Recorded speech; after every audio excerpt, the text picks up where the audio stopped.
Чувашия – земля могучего духа и великой силы. Земля стремительных рек и рвущихся в небо сосен. Земля, открытая высоким достижением. Здесь живут трудолюбивые, талантливые люди. Здесь рождаются чемпионы. Здесь живут для побед. Мухтаузана, юратна чавашиенем, ядудазан челихемерде хаватла, хамлапахчи, юманлахта эщенлях из юракевепе, пинтереве шунатла, авалах ритер сенче азамлах, вылхалах сенщихна вне упрать, чаваш щерживе пурнать пулзасан, расщеемде пуласлага удать.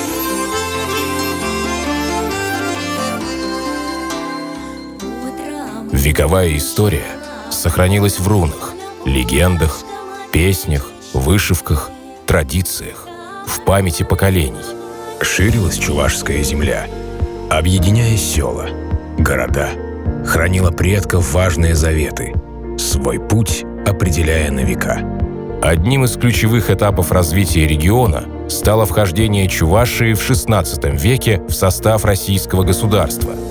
В этот же период началось строительство первых городов-крепостей – Чебоксары, Алатырь, Цивильск, Ядрин – выполняли важное стратегическое значение и были пограничными форпостами. Чувашия исторически была и остается местом пересечения торговых путей.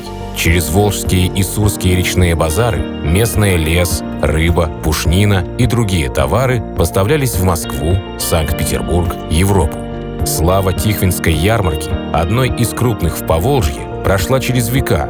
Она остается действующей и по сей день. 20 век принес большие перемены и стал знаковым в развитии республики. В самом начале столетия активное строительство железной дороги по стране стало своеобразным локомотивом в развитии городов и новых населенных пунктов. Так появились Шумерля, Вурнары, Ибреси, Урмары, Тюрлима, небольшой полустанок Шихраны, быстро выросший в крупный промышленный центр республики, город Канаш, ставший сейчас ее транспортным сердцем. В первые месяцы советской власти многое было сделано в сфере народного образования, здравоохранения, культурного строительства. В чувашских деревнях стали открываться школы, библиотеки, народные дома-читальни. Огромный вклад в формирование национального образования внесли Николай Ильминский и Иван Яковлев. В январе 1918 года создан первый национальный театр. Это время подъема чувашской художественной литературы, национальной музыки и изобразительного искусства. 24 июня 1920 года был подписан правительственный декрет о создании Чувашской автономной области. Так начиналась новая эпоха в Чувашии. Наравне с индустриальным ростом городов менялось и село, развивался аграрный и животноводческий сектор промышленности. В 30-40-е годы в регионе открываются новые отрасли производства, в том числе химическое, фосфоритное, домостроение. Планируется строительство ГЭС. Главной новостройкой стал Канашский вагоноремонтный завод. В этот период были открыты Чувашский государственный педагогический институт. Специалистов рабочих профессий готовили 32 техникума.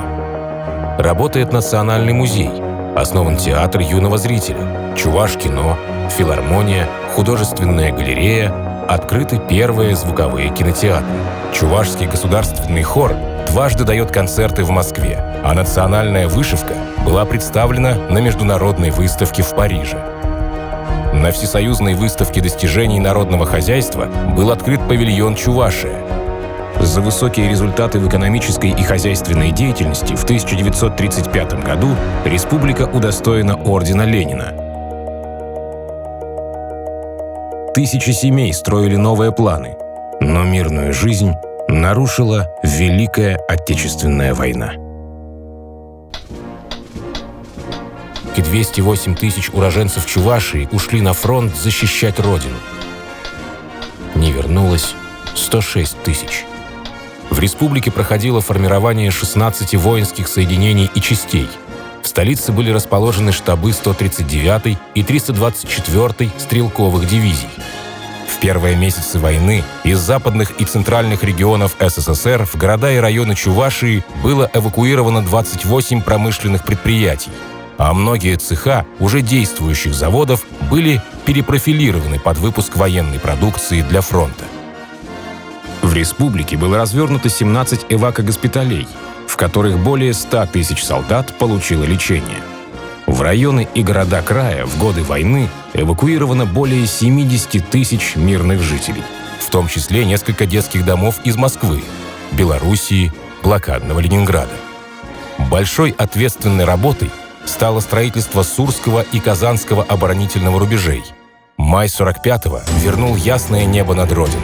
Республика возвращалась к мирной жизни. В послевоенные годы набирает рост промышленность, строятся новые заводы, фабрики.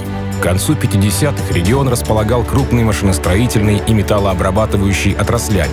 В Чебоксарах, столице Чувашии, к этому времени вошел в строй агрегатный завод. В 1960 году в городе-спутнике Новочебоксарск началось строительство химпрома. Сегодня продукция чувашских производителей «Аконт», «Букет Чувашии», «Вурнарский», «Ядринский мясокомбинаты», «Вавилон» известна далеко за пределами республики и страны. Развивается медицина, наука, образование, спорт. Начала работу республиканская больница.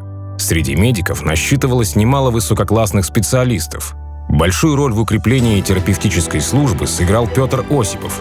Известный хирург Петр Ермолаев провел первую операцию на сердце. Иванов возглавил нейрохирургическое направление. Ведущими специалистами в офтальмологии были Антонина Шульпенкова, Святослав Федоров.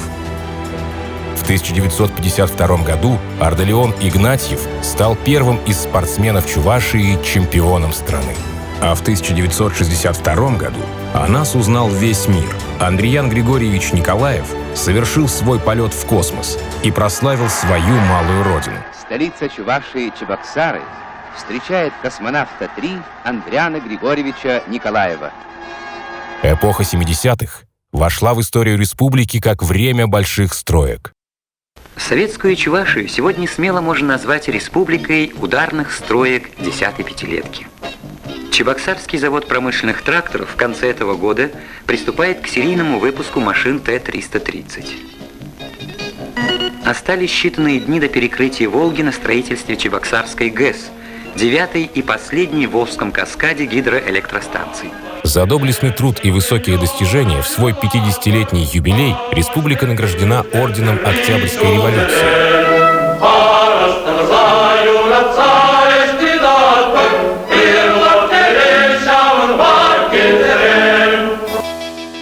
90-е – трудное время перемен. Но народная чувашская мудрость гласит: вместе справимся со всеми трудностями. В республике поменялся государственный строй. В 1993 году состоялись выборы президента Чувашской республики. По их итогам регион возглавил Николай Васильевич Федоров. Были утверждены новые государственные символы – флаг и гимн.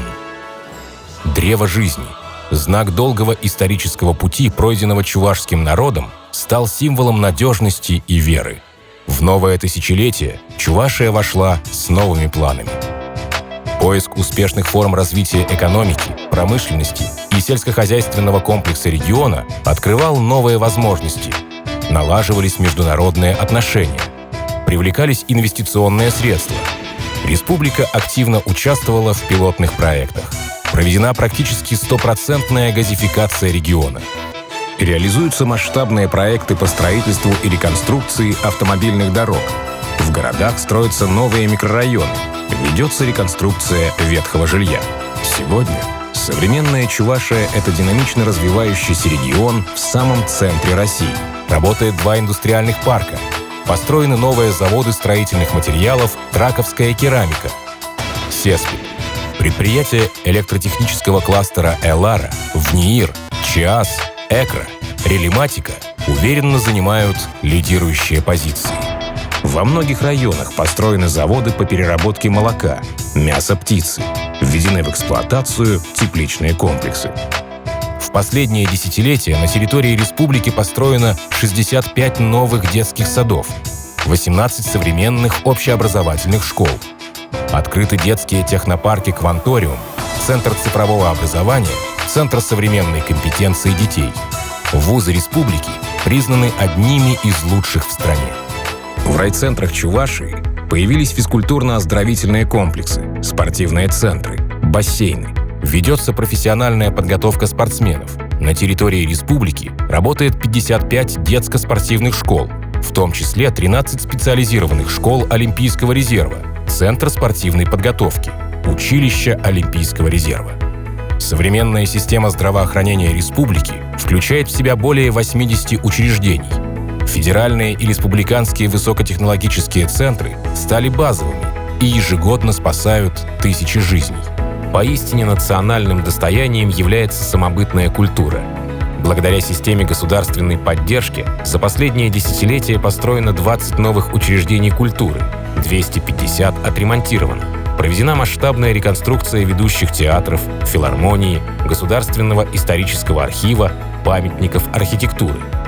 Гордостью республики стал музей чувашской вышивки. Чувашия — это уникальные природные памятники, исторические города и села, которые хранят память веков. Это современные благоустроенные площади, скверы, улицы, дворы, комфортное жилье и качественные дороги. В рамках национального проекта благоустроено 450 общественных пространств и дворовых территорий на сумму свыше 1 миллиарда рублей. Еще столько же планируется направить в ближайшие 3 года. Один из самых ярких примеров современного благоустройства – Московская набережная в Чебоксарах. Чувашская республика второй год в числе лидеров индекса качества городской среды регионов России. Улучшив позиции по сравнению с 2018 годом, заняла 1-е место в Приволжском федеральном округе. Чебоксары – лидер среди городов Поволжья с численностью до 1 миллиона человек, а малые города и исторические поселения дважды стали победителями всероссийского конкурса. В целом, история чувашского народа, конечно же, это много веков, не просто 1 век или 100 лет. Но если взять отдельно историю чувашской государственности, последние 100 лет автономии, конечно же, это очень большой и очень разнообразный путь развития. И, конечно же, за это время были заложены очень мощные трудовые традиции, были достигнуты масштабные успехи в строительстве очень важнейших объектов, заводов и фабрик. Но самое главное, чувашская нация сохранила, укрепила и приумножила свои культурные, глубинные народные традиции и культуру.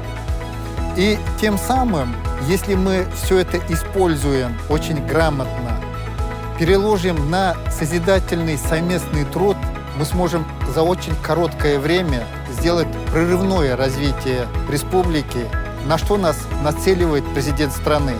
И самое главное в этом процессе, конечно же, объединить усилия, придерживаться тех традиций, наших народных традиций, которые основаны на принципах Ниме и Перле. Делать все вместе, делать слаженно, делать созидательно и результативно.